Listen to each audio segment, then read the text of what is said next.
तुमच्या देखील घरी मांजर असेल, तुम्ही देखील मांजर पाळत असाल तर वेळेस सावध राहा. पाळलेल्या मांजरीच्या हल्ल्यात एकानं मात्र जीव गमावलेला आहे. नेमकं घडलेलं काय, संपूर्ण व्हिडिओ पाहण्यासाठी तुम्ही आत्ताच या एस एस स्पोर्ट्स या चॅनेलला सबस्क्राईब करा आणि अपडेट देखील राहा. आजकाल बरेच लोक आपल्या घरात पाळीव मांजर पाळत असतात, मात्र तो कधी मृत्यूचं कारण बनला तर याच्यापेक्षा कधीच काहीच वाईट असू शकत नाही. एका व्यक्तीला मात्र घरात मांजर पाळणं त्याच्या जीवावर बेतलेलं आहे. त्यांनी पाळलेल्या मांजरीनेच त्याच्यावर हल्ला केला, त्यामुळे त्यांच्या पायावर खोल अशा जखमा झाल्या होत्या. या जखमामधून सतत रक्तस्राव सुरू असल्याने काही तासामध्येच त्यांनी आपला जीव गमावलेला आहे. या व्यक्तीचं नाव दिमित्री असून 55 वर्ष त्यांचं वय आहे. त्यांना आधीपासूनच मधुमेहाचा त्रास होता. 2 दिवसापूर्वी त्यांना त्याची हरवलेली मांजर स्टोयोपाका रस्त्यात सापडली होती. त्यावेळी त्यांना प्रचंड आनंद झाला होता. त्यांनी तिला घरी आणलं होतं.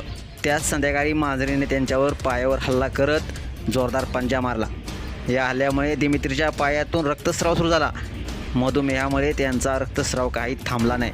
त्यांची प्रकृती खालावत असल्याचे पाहताच शेजारी मदतीसाठी धावले, मात्र प्राथमिक उपचार करून देखील रक्तस्राव थांबत नसल्याने वैद्यकीय आपत्कालीन सेवेला पाचारण देखील करण्यात आलं होतं, पण रुग्णवाहिका मात्र वेळेत पोचली नाही.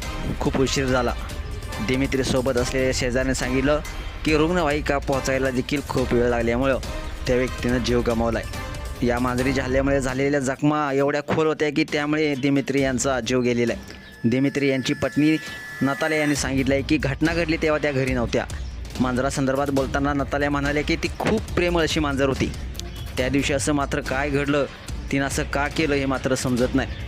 तथापि फॉरेन्सिक टीमने अद्याप मांजरीने केलेल्या हल्ल्यात झालेल्या जखमीनेच दिमित्री यांचा मृत्यू झाल्याची मात्र पुष्टी केलेली नाही.